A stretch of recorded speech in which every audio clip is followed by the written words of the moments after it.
Já estamos de volta com o Brasil Urgente para Campinas e também para toda a nossa região. Deixa eu mandar um abraço de novo para o Luiz, que o Luiz não viu ontem o abraço aqui. Ele é filho da Sheila. E mandar um abraço então para o Luiz. Já me adicionou lá no Facebook, está conversando comigo no Facebook.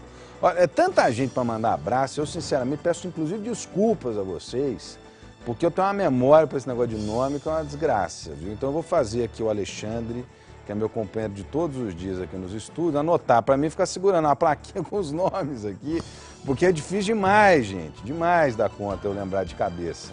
Mas tenho certeza, todos vocês conversam comigo e não conversam também, que eu guardo todos no coração, com certeza. É muito legal, viu? Muito bacana mesmo ter essa interatividade. Aliás, a gente só existe, só tá aqui porque tem você aí do outro lado, viu? Aliás, tem gente pra caramba, viu? Tem gente pra caramba, que bacana, ainda bem. Obrigado, viu, pelo carinho. As pessoas me abordam na rua, você é muito bravo. Eu sou bravo nada, eu sou legal pra caramba, tenho certeza disso. Meus amigos aqui que não gostam muito de mim, mas é brincadeira, é brincadeira. Pode conversar comigo que eu também não mordo não, viu? Muito pelo contrário. Olha, ontem nós mostramos com exclusividade, são imagens exclusivas obtidas pela produção aqui da Band, né, no trabalho da repórter Lícia Manjavac. São imagens do momento em que o Caio Ribeiro, lutador de jiu-jitsu, que andava pela calçada na volta para casa depois de sair da casa da namorada, ele foi atropelado por dois motoristas que disputavam um racha. Primeiro passa o Camaro, que era conduzido pelo Fabrício, né, que foi ouvido no inquérito policial e está negando as acusações. E depois a Adriane, né, que dirigiu o Audi e, segundo o inquérito policial, embriagada, o momento em que passa o Audi. 3 segundos depois, uma testemunha sai correndo depois de ver o acidente, logo chega a polícia.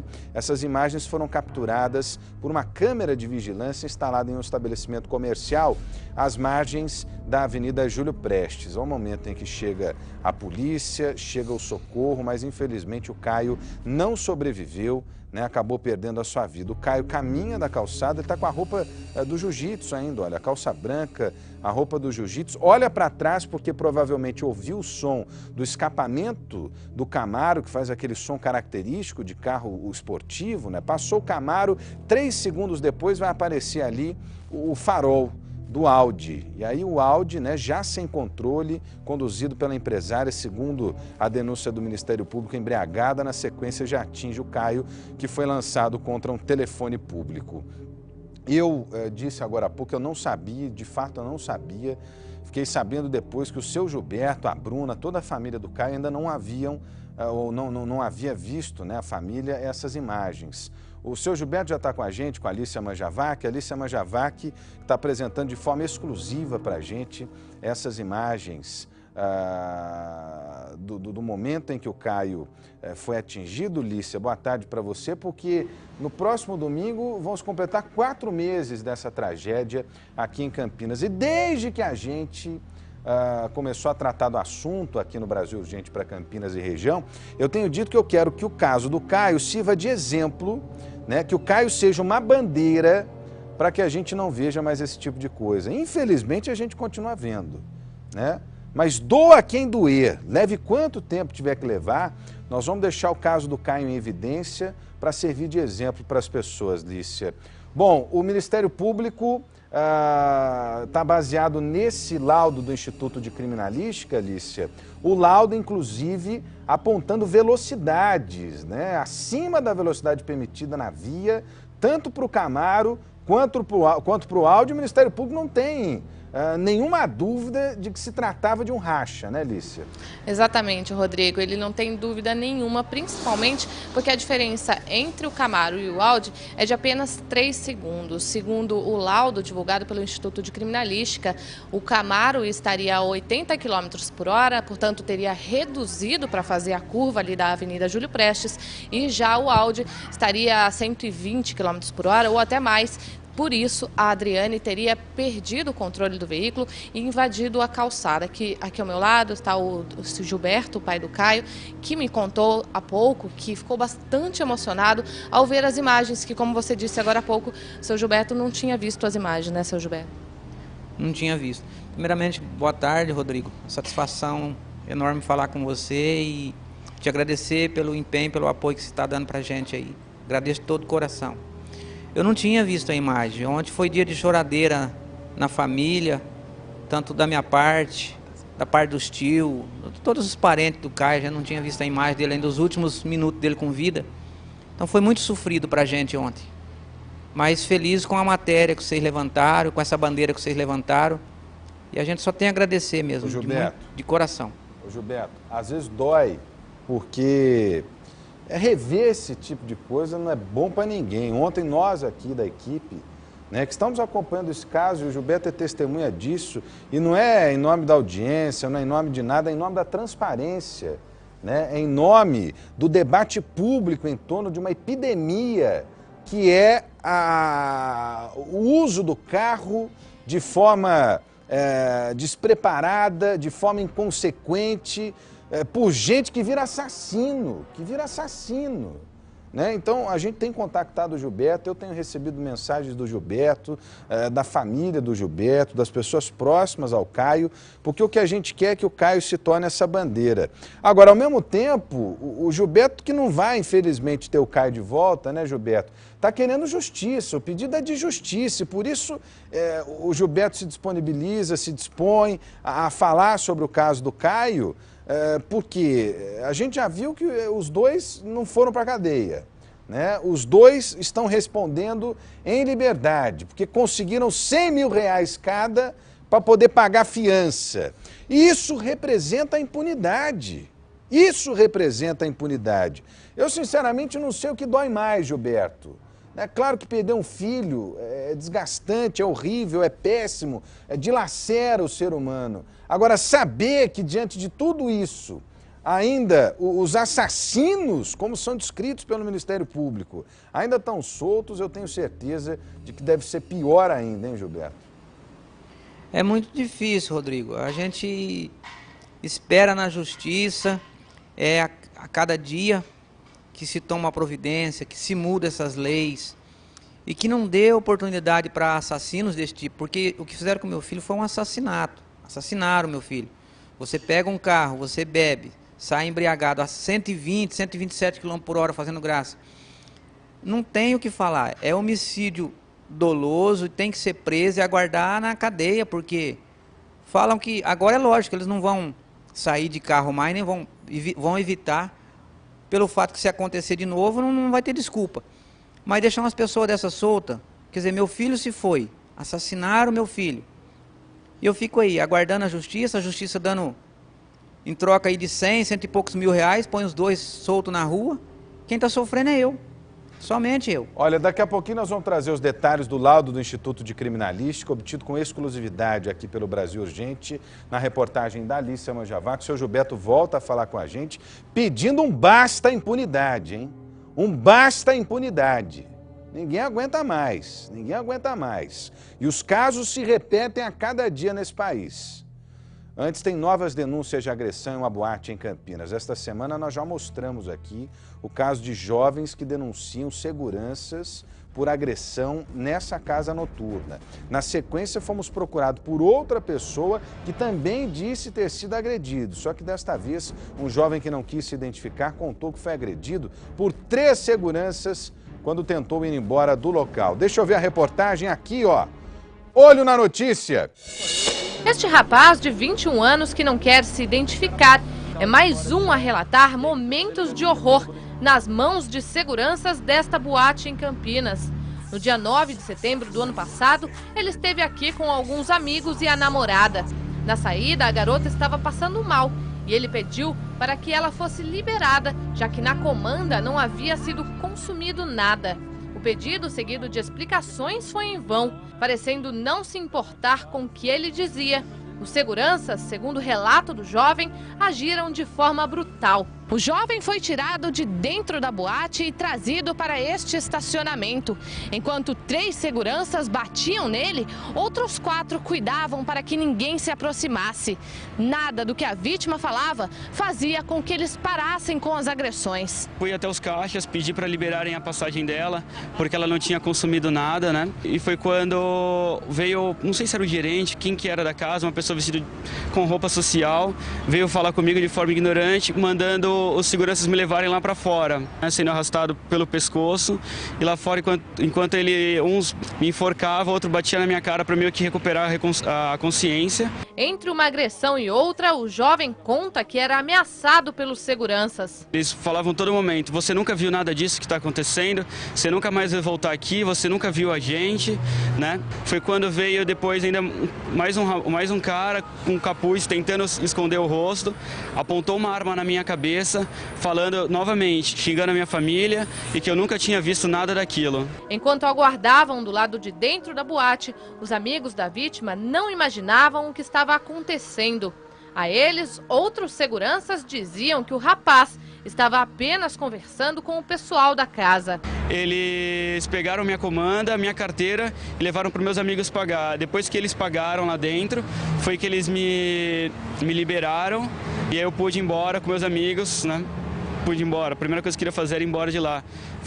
E aí eu fui direto para a delegacia fazer o boletim de ocorrência, né? Com o olho roxo, a boca machucada e o pescoço vermelho, o jovem procurou a polícia, fez um exame de corpo de delito e também está processando o estabelecimento. Nunca mais vou voltar lá. O problema é o seguinte, olha, o Brasil Urgente é um programa muito transparente, né? A gente trouxe inclusive o Ricardo e o Guilherme, que são os proprietários da boate, e eles tiveram a oportunidade de dar a versão deles a respeito dos fatos. Só que vão se somando ao fato da segunda-feira, quando nós noticiamos aqui a suposta agressão praticada pelos seguranças contra meninas que estavam nessa boate, numa festa em comemoração ao Dia da Mulher. O caso desse cidadão aí, olha, que inclusive você deu imagens para a gente da possível consequência ou dos ferimentos que ele adquiriu depois dessa suposta agressão, né? E agora mais um novo caso. E mais gente está procurando aqui o Brasil Urgente para denunciar a mesma casa. Será que fica só na coincidência? Será que é só coincidência? Eu torço para que, sinceramente, não haja qualquer tipo de confirmação nesse sentido, de que a casa seja responsável. Eu torço sinceramente, né, e gostaria muito de confiar nessa palavra que está sendo dada pelos proprietários da boate. Só que é o seguinte, né, a não ser que exista um complô armado, com gente procurando a polícia se dispondo de forma oficial a prestar esclarecimentos, né? E a polícia apurando esses casos, alguma coisa está errada. Alguma coisa está errada. E aí, se tiver errado, os responsáveis precisam ser punidos. Punidos ao rigor da lei. Ao rigor da lei, né? Esse foi o caso do menino que, de cara limpa aqui, decidiu falar com o Brasil Urgente, disse que foi agredido, né? Aí tem esse novo caso de hoje, né, em que o rapaz diz também que foi agredido gratuitamente, e tem o caso das meninas, dessa semana agora. Como é que fica, hein? Como é que fica? Dá para relembrar o que falaram aqui os empresários, Flávia? Dá para relembrar? Tá no ponto aí? Os empresários conversaram ao vivo aqui com a equipe do Brasil Urgente, tiveram inclusive a oportunidade de falar sobre o caso, né, porque nós somos aqui um programa transparente, que ouve todos os lados, né? Eles falaram e estão negando qualquer acusação, negaram que tenha corró, que tenha salinha, que tenha agressão e que tenha gente treinada para agredir. Deixa eu ouvir o que disseram aqui o Guilherme e o Ricardo, por favor, Flávia. Já uma explicação para o que está acontecendo, essas agressões realmente aconteceram, não aconteceram? Boa tarde para você. Eu acompanhei de perto, eu estava à noite, inclusive até no boletim de ocorrência foi citado que o réu confesso, que ele empurrou a garota e em gravações que nós temos, que está comigo inclusive, ele confessa que ele empurrou a garota e não houve agressão nenhuma por parte de segurança, nenhuma, zero por parte de segurança. Está lá a cópia do boletim de ocorrência, a versão da boate com registro policial de que as meninas, na verdade, foram agredidas por um terceiro, um frequentador, um cliente da casa. Viu a imagem desse garoto? Você também estava lá no dia que esse garoto supostamente foi agredido ou sofreu algum problema? O que você tem a dizer sobre esse caso? Não, eu não estava no dia. eu fiquei sabendo o que aconteceu, a história é um pouco distorcida, porque foi pelo que foi contado. Eu sei que ele foi agredido, mas não foi lá dentro da casa noturna. Ele tentou sair sim pela porta, inclusive até quebrou a barra de segurança da porta. Inclusive o pai dele entrou em contato comigo, uma pessoa super serena, super tranquila. Conversei com o pai dele, disse que estou ali para o que ele precisar ser esclarecido, eu esclareço. Ele não tornou a ligação. Eu achei que tinha ficado por isso mesmo, porque ele não falou mais nada. Ele usou uma rede social, simplesmente fazer ameaças, né? Olha, gente, vocês têm que me ajudar, não vão nessa balada, não façam isso, não façam aquilo. Ele usou a rede social na má fé, inclusive eu conversei com o pai dele, e o pai dele, sereno do jeito que foi, concordou que realmente ele não estava fazendo a melhor coisa.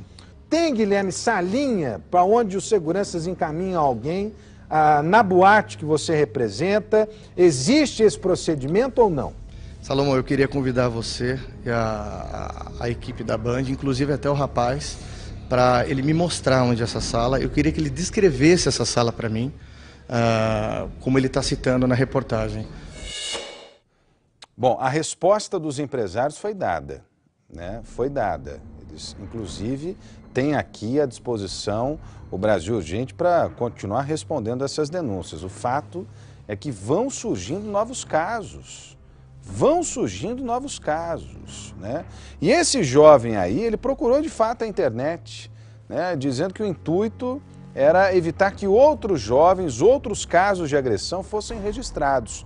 Essa comunidade foi criada em uma rede social pedindo para que seguranças passem por treinamento adequado. Deixa eu ver a reportagem. Alícia Manjavac é quem traz os detalhes para a gente. Pedindo para que os seguranças de boates tenham melhor preparo, este jovem criou uma comunidade em uma página de relacionamentos na internet. Com o nome Chega de Violência por Seguranças Despreparados, Júnior Silva diz ter sido agredido por seguranças desta boate e tenta chamar a atenção para a necessidade de se ter uma seleção melhor dos funcionários que trabalham em casas de eventos. Segundo Júnior, a agressão que ele sofreu aconteceu em janeiro deste ano, quando ele estava saindo da boate. Sem saber o porquê, o jovem apanhou de vários seguranças, quebrou o nariz e ficou com hematomas pelo corpo. Onde chegou deu um soco no meu nariz, quebrou a ponta do meu nariz. Falou, pelo amor de Deus, para, por favor, para. Pelo amor de Deus, eu não fiz nada, o que eu fiz? Eu só conseguia falar isso poucas vezes ainda, que ali eu vi minha vida inteira passando ali num momento em que eu achei que ia morrer. Na foto em que ele aparece ferido depois de apanhar dos seguranças, amigos lamentam o que aconteceu. O que mais chama a atenção é que muitos sofreram agressões no mesmo estabelecimento ou conhecem pessoas que já passaram pela mesma situação. Nesta mensagem, um outro jovem afirma que ele não foi o primeiro, porque os mesmos seguranças também já bateram nele. Logo abaixo, a postagem de uma mulher diz que Júnior é a segunda pessoa agredida na mesma boate. As coincidências não param por aí. Na mesma foto, outro jovem diz conhecer uma pessoa que também foi vítima dos seguranças que agem de forma brutal para cima dos clientes que afirmam não terem feito nada de errado. A violência, segundo este outro internauta, é tanta que em uma das vezes que ele esteve na casa, testemunhou a ação dos seguranças. Tem que parar com isso, a gente precisa exigir seguranças bem preparados. Olha, Flávia, só me ajuda aqui. O Guilherme e o Ricardo foram consultados novamente aqui pela nossa produção.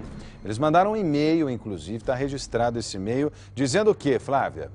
Que eles estão indignados diante das novas denúncias, que não foram notificados a respeito disso e que estão prestando o auxílio e as informações necessárias, inclusive na esfera policial. Tem mais, Flávia?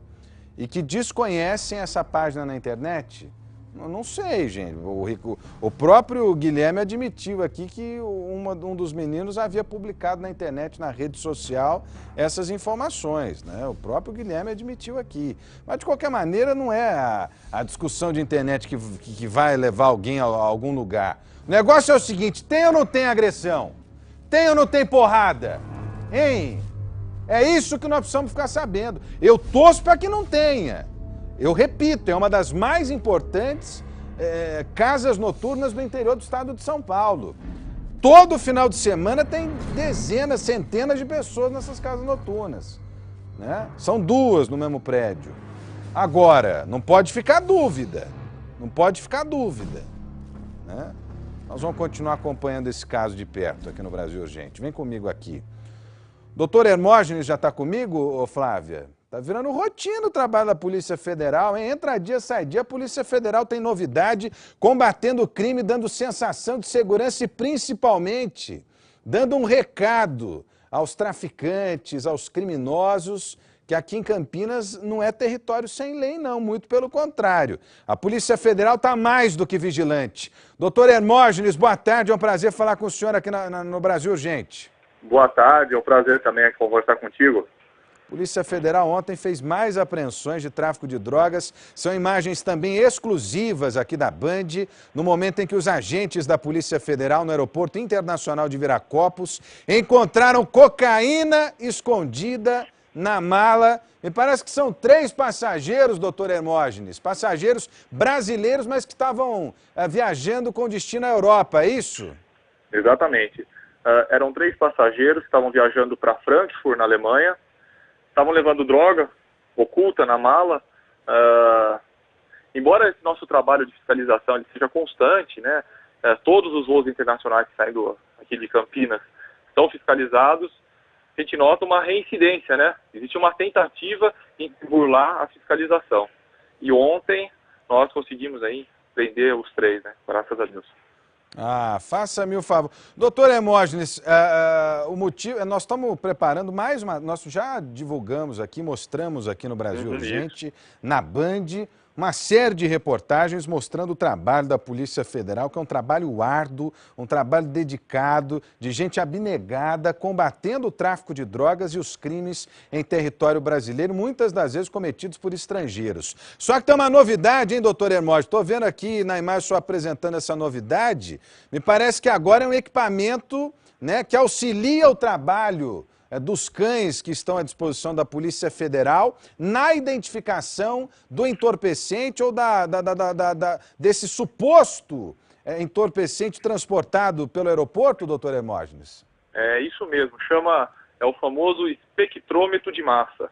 Com ele nós conseguimos detectar se o passageiro teve contato com o entorpecente. E isso vale para um grande número de entorpecente, cocaína, heroína, anfetamina.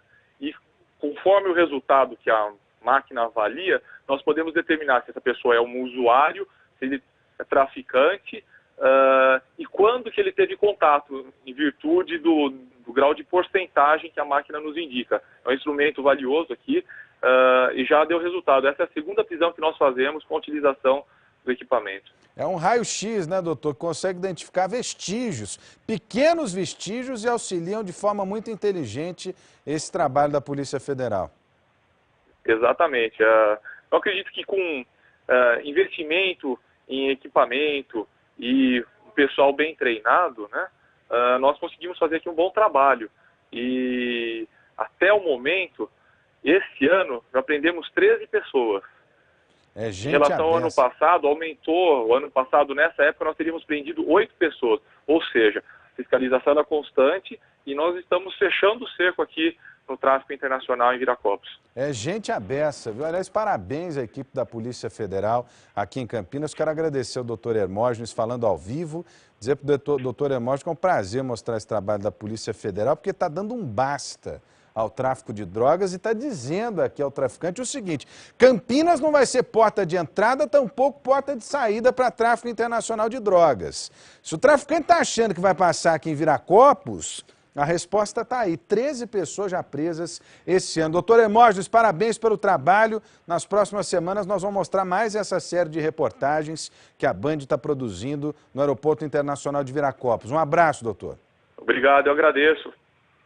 Doutor Hermógenes é delegado da Polícia Federal, você viu ele ali nas imagens apresentando esse espectrômetro de massa, um negócio assim, né? Que é um equipamento eletrônico que ajuda na identificação da droga. Eu, hein? Ainda tem gente que acredita nesse negócio de ser mula, hein? Ah, faça-me o favor, hein? Faça-me o favor. Aliás, nós mostramos aqui no começo do ano, não foi, Flávia? Nós mostramos aqui no começo do ano, vamos repetir um pedacinho dessa série. São imagens da série de reportagens que a Band mostrou no começo do ano com o trabalho da Polícia Federal no Aeroporto Internacional de Viracopos. O doutor Hermógenes está dizendo que no ano passado houve prisões, nesse ano já são 13, tudo é vistoriado, né? É impressionante a quantidade de droga que essas pessoas levam. É impressionante a quantidade de droga que essas pessoas levam. E tá aí, olha, a cadela lisa, né, fazendo a vistoria da mala, o saguão do Aeroporto Internacional de Viracopos aqui em Campinas. E essas aí, olha, né, são... como é que chama esse negócio aí? Hein? Como é que... Alguém lembra em cima o nome daquele troço ali? Hein? Cápsula, isso, obrigado, viu? São as cápsulas de cocaína que as pessoas engolem, né? E depois botam para fora, você sabe como, né? E ainda tem gente que cheira esse negócio. Ah, faça-me o favor, hein? Faça-me o favor.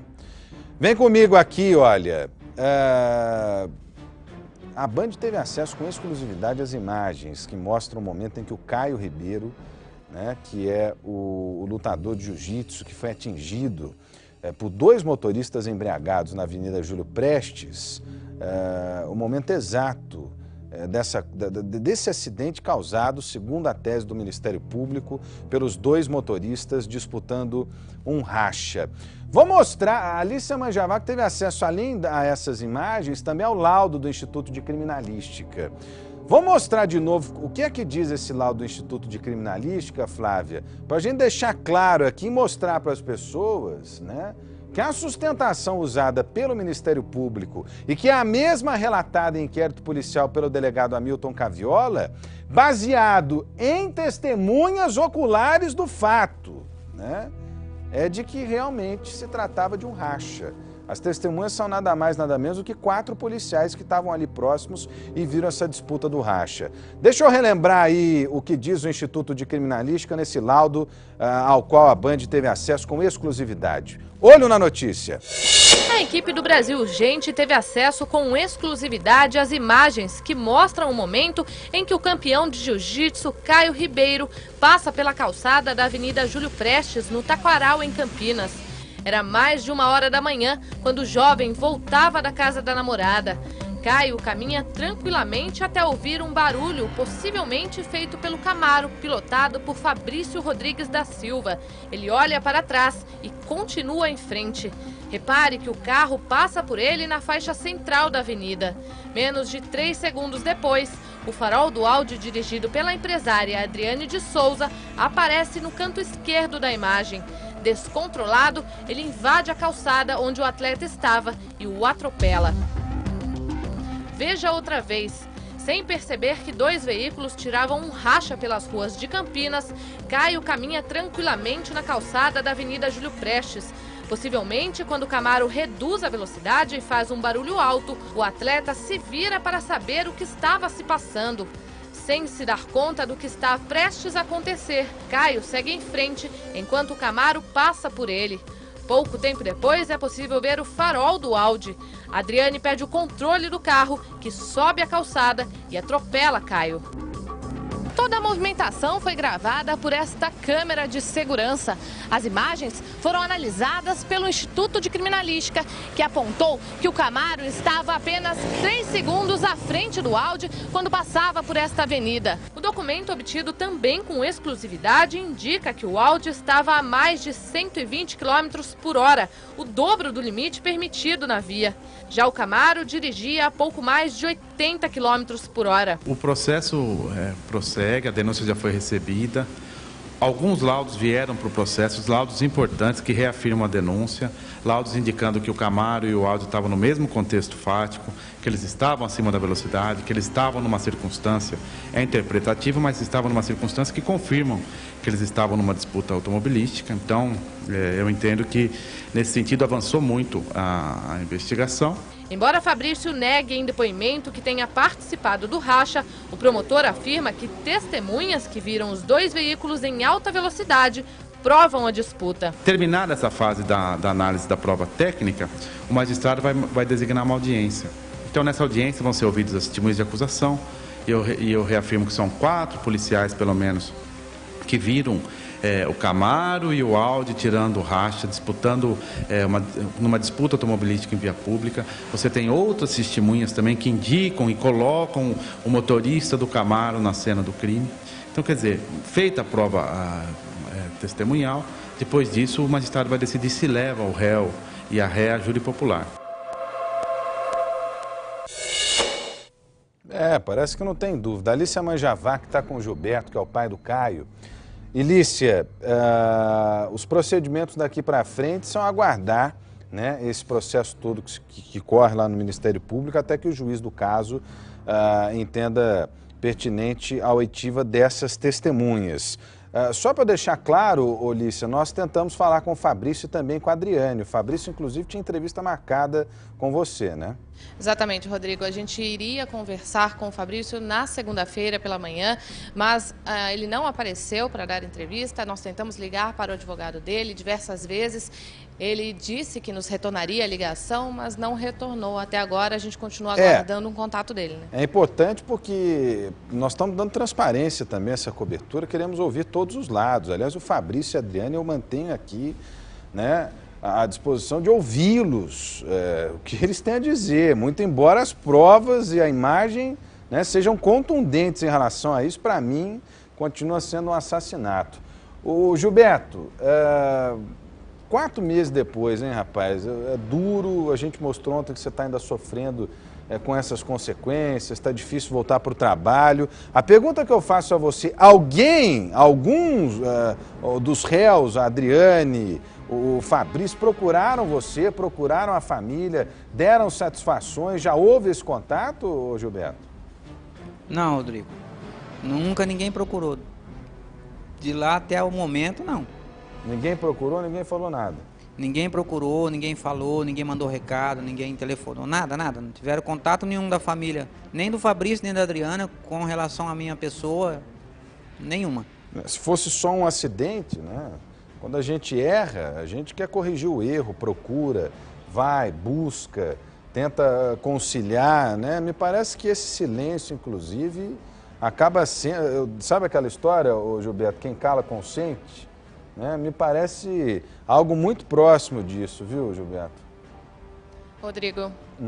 Alícia Manjavac, pois não, Alícia? Rodrigo, apesar do Fabrício continuar negando que tivesse participado do racha, ele afirma em depoimento que ele apenas passou no local, que ele estava indo para uma lanchonete, retornou porque a lanchonete estava fechada. O promotor que conversou comigo ontem, o Fernando Viana, doutor Fernando Viana, afirmou que é impossível que ele não estivesse participando do racha porque o espaço entre um carro e o outro é exatamente 3 segundos, que prova que ele estava, sim, no local do acidente, possivelmente estava, sim, disputando racha com a Adriane, né? Não adianta ele negar, até porque no dia do acidente, no dia seguinte, né, do acidente, quando eu estive na delegacia ao lado do seu Gilberto, a gente foi atrás de uma testemunha que entrou em contato com a Band.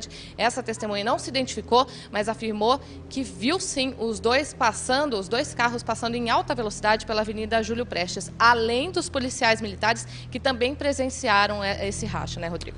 Alícia Manjavac trazendo as informações. Gilberto, o que eu posso dizer para você de novo, meu irmão, é que nós estamos aqui à disposição, nós vamos continuar acompanhando, vamos continuar noticiando, vamos trazer o debate, vamos continuar discutindo. Eu conto com você nessa luta também, para que o Caio possa ser essa bandeira na luta contra a impunidade, tá certo? Com certeza, Rodrigo, agradeço. E é a bandeira minha também. Enquanto eu não ver a justiça feita, eu não vou descansar, não vou ter descanso. Eu acho que só vou descansar um pouco a hora que ser feita a justiça.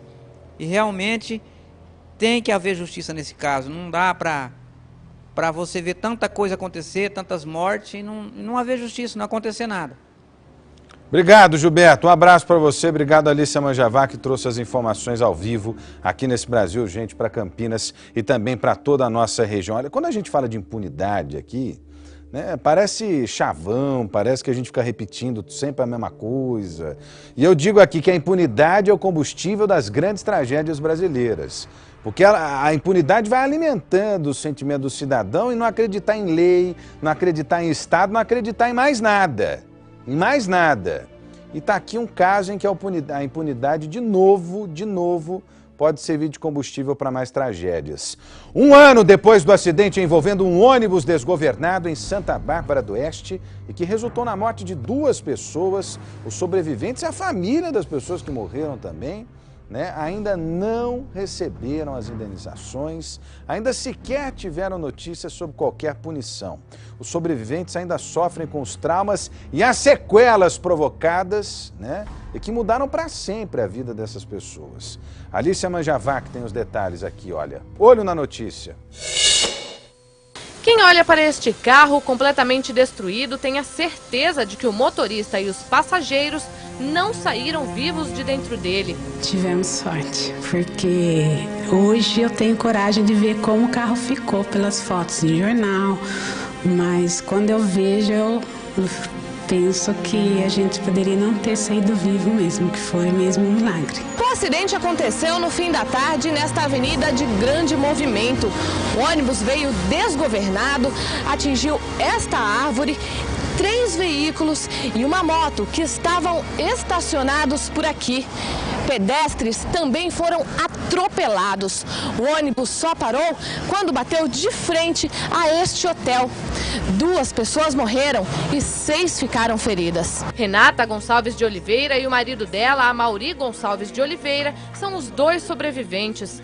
Eles voltavam de carro de Americana quando bateram de frente com o ônibus. Nós voltávamos no final do dia para casa e foi quando no local que aconteceu o acidente, o ônibus bateu no nosso carro a quase 100 km por hora. O carro foi jogado para fora da pista e bateu num poste que caiu em cima do nosso carro. Um laudo do Instituto de Criminalística confirmou que o ônibus apresentava falha no sistema de freio. Amaury lembra que eles tiveram que esperar cerca de 40 minutos até o socorro chegar.